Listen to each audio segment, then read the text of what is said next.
Great. Thank you so much for joining us for Art Over the Internet. I'm Claire Imamura. I'm the Public Services Librarian at the Alaska State Library, and I'm also the Program Coordinator for the Youth Activity Program at the Alaska State Library Archives and Museum. And I'm joined today by Leigh Geibel, who is an archivist with the Alaska State Archives. And we're so excited to share with you how we transitioned our in-person youth art activity program to virtual, and hopefully help you think through how you can do the same for your program. Before we jump in, I would like to acknowledge that we live, work, play, and create art on Occoquan Ani, and I'd like to say Gunash Chish to our hosts, the Occoquan. So some background on our program in a normal year. There are two main goals of the program, and it's been going on since I think the early 90s, and I've been involved with it for the past 5 years. And it has, for 30 years, really been the mainstay of youth activities at the Alaska State Museum and now at the Library Archives and Museum. So it's a pretty big deal for us. It's an important program, and we have two main goals with it. The first is to connect Juneau youth with the collections and exhibits of the Alaska State Library Archives and Museum, and to provide opportunities for youth to learn from and interact with professional Alaskan artists. It is grant funded by a CD grant, and so our target audience is really local Juneau kids. And it's sponsored by our nonprofit group, the Friends of the Alaska State Library, Archives, and Museum. So in a normal year, this program is, you can see from these pictures, it's really about getting kids in our building, connecting them with our collections, interacting with each other, and making art together. And we usually have between 8 and 12 workshops a year. In the 2018 through 2019 school year, which is the last one we reported on before the pandemic, we served 431 kids. And a big event that we have every year as part of this program is our family fair, which is a day during winter break when it's kind of an all hands on deck day, and all of our staff and our volunteers come together and set up stations all throughout our building with activities related to Alaska history and culture. And we invite families and kids of all ages to come by and just have a fun day with us. This particular event is really great because it brings in families with kids who are a little too young for some of our more structured workshops, and kind of gets them in the pipeline so they know what we're about, and they're more likely, hopefully, to participate in our workshops when they get a little older. But that's something, this particular event would be really difficult to do virtually. And so we're just trying to look at other ways that we can connect with families this year. So this program, as I mentioned, is grant funded. And we had kind of planned out our 2020-2021 school year activities in February, and we submitted that grant proposal, and it was approved. And we heard back in June that our program proposal was accepted and funded, but it was pretty obvious that it wasn't going to look anything like what we had anticipated.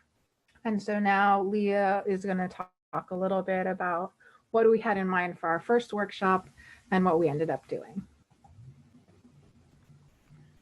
So, as Claire said, we were planning for an in-person event, which obviously couldn't happen. So we were really excited to, I think me especially, because it was scheduled for October, which is American Archives Month.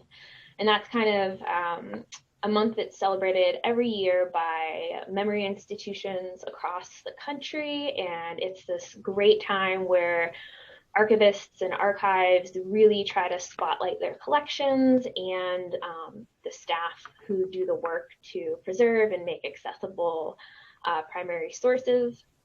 It's a really great opportunity to expose younger kids to the archives and primary source materials. So we really wanted to tie in the state archives collections to this youth activity. And what we came up with was this really cool watercolor activity where we would be using a local artist, a watercolor artist, who would be teaching kids how to watercolor their own postcards using the State Archives Division of Tourism slide collection, which is this really fabulous collection of these beautiful images of landscapes and communities and cultural events and people from all across the state from around the 1970s and 80s.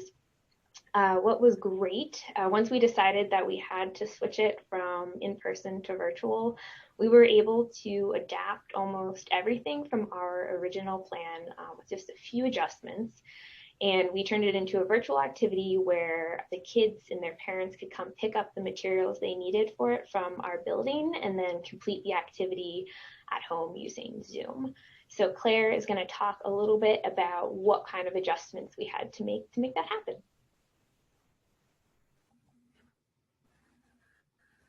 So although the workshop itself, as Leah just mentioned, was pretty much exactly the workshop that we had envisioned for in person, leading up to that, there were a lot of planning and decisions that we had to make that were different from what we would do in a typical year. And the first challenge that we encountered is that the artists that we had originally planned to work with and had developed the activity with decided that she just was not comfortable leading a virtual activity. And although that was a challenge for us and we kind of had to scramble to find someone else, I think it's always better for an artist or an instructor to be upfront about that because it's going to translate if they're uncomfortable in the environment. The kids are going to be able to tell that. So after our original artist kind of stepped out, we were looking for an artist who could fit into this workshop that we had already kind of planned out with the materials that we had budgeted for, who was also comfortable with virtual. And we were really lucky to connect with Hollis Kitchen, who is a Juneau watercolor artist.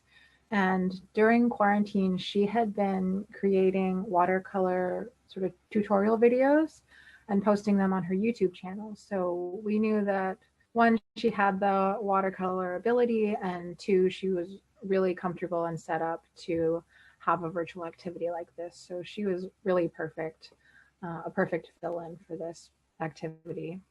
We also, during in-person times, we used to take all our registrations over the phone.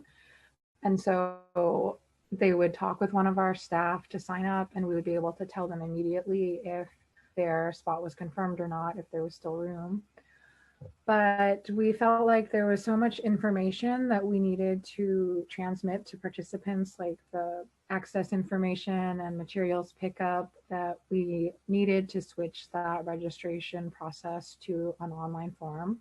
And we used a form and survey program that we had access to through the library. It's called LibWizard, but really any kind of form program like Google Forms or whatever your organization maybe is already using would work fine for that purpose. We usually also order materials kind of classroom style, and not every kid would need one of everything. But in this situation, we really wanted it so that kids would have all the materials they needed in their packet, and we didn't want materials like going back and forth for obvious health reasons. So we ended up creating packets with everything a kid would need for the workshop and then handing one of those out to every kid. We decided pretty early on that we wanted to use Zoom, one, because it's a platform that the kids are really comfortable with and they're kind of used to using it. And we also felt like it was pretty important for the participants to be able to see each other, which is not a feature that is available in all platforms. And at the time that we were planning, we did not have access to a paid subscription to Zoom. And so we were planning to use some of our grant funds in order to purchase a subscription, but it ended up working out well for us because one of the statewide library programs purchased a subscription for libraries to use, and they were able to create our event using their account. I just want to say, I think for our program anyway, it was pretty important that we have a paid subscription, mainly because with the free version, you don't have all of the functionality that we wanted to be able to use, and there's also a time limit, and we just didn't want to be dealing with cutting off in the middle of our workshop and trying to reconnect everyone. So that is the reason that we went with Zoom. Another thing that we had to build in more purposefully than we normally would was interaction time with the artist. As I mentioned previously, interaction with professional artists is one of the major goals of this program. And so although in person that usually happens kind of organically because the artist is there and they're walking around and they can see the kids and interact with them, we wanted that to be really spelled out and to have time for the artist to do that with the kids in the virtual environment. The last thing that was a big switch up for us was evaluations. Like probably many of you, were required to get evaluations from our participants for our grant reports and also just to improve our program going forward. And we usually would hand out paper forms to parents who were hanging out at the workshops or waiting to pick up their kids, just taking advantage of that moment when parents usually had a free minute. But that wasn't an opportunity that we were going to have in virtual. And we also realized that because this was our first virtual workshop, there were just different questions that we needed to get from them, like to see how it was working for them, if they had any problems with access, if there are times of the day or the week that are better for their kids in this nebulous online school period of time. So we ended up changing our whole evaluation process, both format and content. So now Leah will tell you a little bit about how all that planning worked out and how it went the day of. So as Claire brought up, one of the first things that worked really well was the online registration. Like she said before, parents would have to call in and actually speak to a staff member to register. The online registration gave them the option of registering whenever they had the time to, so they weren't beholden to our opening hours and there being someone there to answer the phone. And in the post-workshop evaluation that she just mentioned as well, it was preferred by all the participants who answered it. So I think that's something that will be kept around in the future. It seemed to work really well for everybody. The second thing that was fantastic was choosing Zoom as our platform. And the kids were like above and beyond just exceptional at using it. It really surprised me. I know they've been probably used to the Zoom classroom now for a little bit, but they were just incredibly well behaved the entire time. They knew how to use the function. They knew how to use the chat. We did go over kind of a Zoom etiquette at the beginning and sent that out as well once people had registered. But we didn't need to remind any of the kids even once of their behavior. So that was really great. And it was something that it just made it a lot easier on us that the participants were familiar with the platform.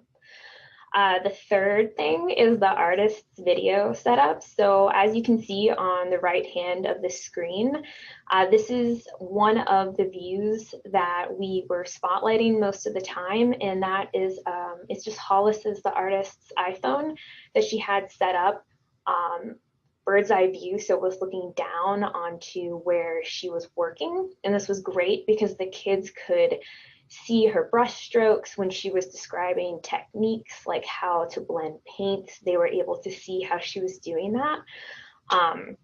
So I think that was fantastic on her part that the kids had the opportunity to really see exactly what she was doing. And she also had a second screen set up So if she did want to talk to them face to face and like they could actually see her speaking, she could switch back and forth with those views. So the video setup, I think, especially with an activity where you're trying to show children how to do a specific task or a different technique, having that bird's eye view was really, really helpful. We also really enjoyed the Zoom features. So back to choosing your platform, it allowed the participants to interact with each other and not just us. They could ask us questions if they needed to. They could talk to Hollis. They could raise their hand. They could type it in chat. It gave them a lot of different options. So for some of those students who might be a little more introverted and not want to raise their hand in like an in-person setting to ask a question, they could just type it in chat and do it that way. So I think it's a great, giving those kind of options is really great for the kids. And finally, having an extra hand or two. Claire would be, especially like at the beginning when she was talking, right at the beginning, we were still letting people into the Zoom room. So I was able to check our registration sheet while she was going over the introductions. Once Hollis was on and painting, Claire could answer questions in the chat, and then I could take screenshots. So it was great having more than one person available to kind of help out with those little technical things that maybe you wouldn't think of at first, but it really ended up being very useful. So we had a really great experience overall, but there were also a few things that didn't work out that for next time, I think we definitely took note of, and Claire is going to talk a little bit more about those.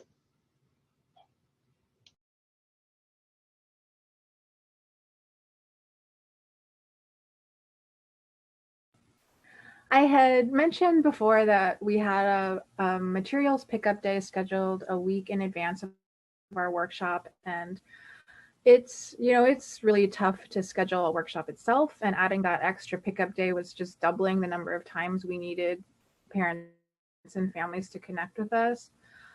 So that was a bit tricky, and I don't know that we would do it that way again.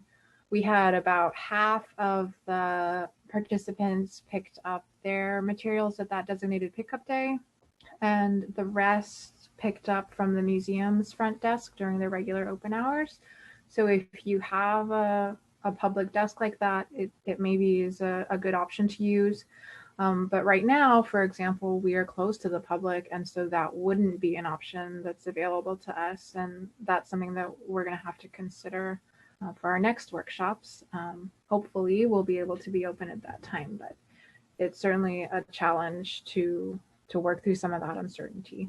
We even had some kids who weren't able to come to any of the times, and one parent emailed me before the workshop to get a list of the materials, and she was able to just sort of cobble together the supplies that her kids needed to approximate the materials that we had in the workshop. But that won't be an option if we have more specialized supplies that are necessary. We also found that our attendance rate with virtual was lower than in person. We had signed up 28, but we had 21 show up the day of. And, having some no-shows is part of the program. Generally, it's a free program, and so there's really not any penalty to parents if they can't make it. But it's good for us to know that we might even see a higher rate of people not attending in the virtual environment. One parent did tell me that she got the time wrong for the workshop, and so her kids were able to watch some videos online and still use the materials to have an artistic experience, but they weren't able to join us during the session. And then another parent later told me that she missed all of the emails. Like, she didn't get any of the emails that I sent out, like the registration confirmation or the materials emails or the attending the day of. So that can happen as well. We had planned to play some music during the free painting time, because a lot of artists tell us that having music on while they're creating art kind of helps channel their creativity. And so we had gotten a public domain playlist already, and we tried to play it during that time period, but it ended up sounding so bad that the kids were like, will you please turn that off, and can we play our own music? So that's something, I don't know if that was like we didn't set it up correctly in Zoom, or if that's just not a function that can work that well. So that's something that we need to figure out on our end. And I think a lot of people right now are finding that it's kind of difficult to assess engagement with virtual, and we found that too, but we're trying not to use only those visual cues of like if the kid is looking at the camera to assess their engagement. From the evaluations that we got, all of the participants and parents said that their kid created a work of art and learned something about Alaska history and culture, and so we think that counts as engagement. Oh, and then the last thing is we had planned to record the session to put it online on our website, but there was so much going on at the beginning of the workshop that I just forgot to hit the record button. And we realized it about halfway through, and we decided at that point that we weren't going to record from that point, because Hollis had kind of finished the instruction part and kids were just painting, and we just felt like it wouldn't be worth it to create that recording. And Leah was able to create some screenshots throughout the rest of the workshop. So we have at least those to show. But if the recording is important to you, be sure that you hit that button at the start. So here are some of the screenshots from the workshop, and we were just blown away by the kids' artistic creations and how great they did. And it seemed like a lot of them learned quite a bit about watercolor technique, and so that was really great to see. And we felt like, despite all of those problems that I just described, this workshop was definitely a success. Great.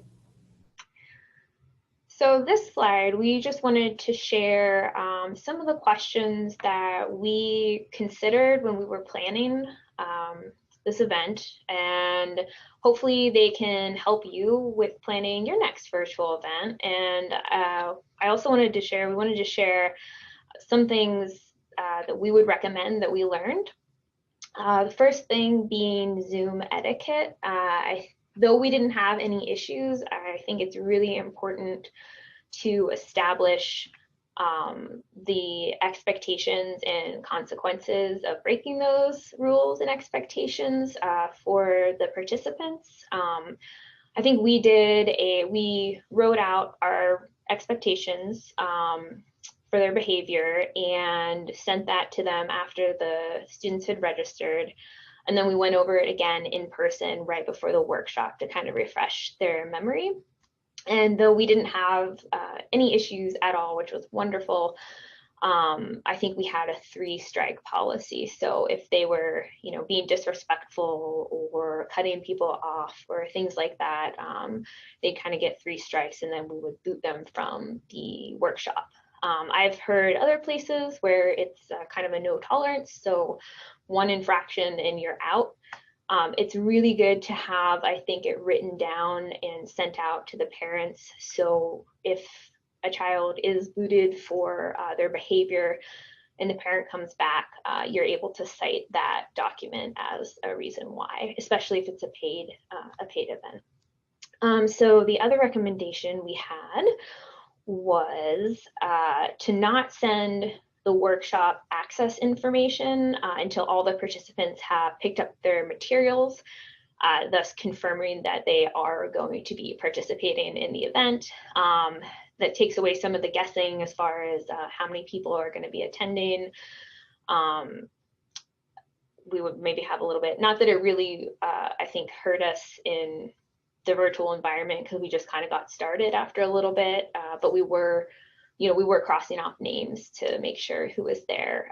So if you're waiting for somebody who's not going to show up, this might be a good consideration. Also sending reminder emails the day of, so that access link is nice and visible and fresh in people's inboxes so they don't have to go searching around. Might help some people arrive on time or remember that they were registered for the event in the first place. And the final recommendation, as Claire said, is to hit that record button. So I think this kind of concludes our lessons learned and planning, and I'm going to throw it back to Claire to talk about some of the exciting workshops she has planned.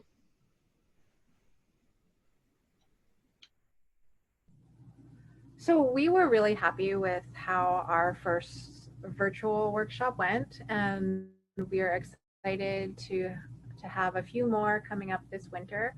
In December, we're doing a bead workshop with Jill Costine Meserve, and in January, Tana Peters is leading a digital exhibit workshop. And then in February, Melissa Shaganoff, who is a Dene artist based in Anchorage right now, is doing a counting cord activity based on some of the counting cords in the museum's Athabascan collection. And that's something that we're really excited about, although we were disappointed to not be able to follow the exhibit plan that we had originally laid out. Being sort of liberated from that plan means that we can connect with artists who we wouldn't otherwise, and being virtual means that we can bring in artists who can't necessarily come to Juneau, and so that's something that we're excited about coming up. And if you have any questions about why we made some of the decisions that we did, or if you just want to talk about taking your own in-person program virtual, we would be happy to talk with you, and our contact information is on the screen now. And thank you so much for having us as part of the Alaska After School Conference. Thank you.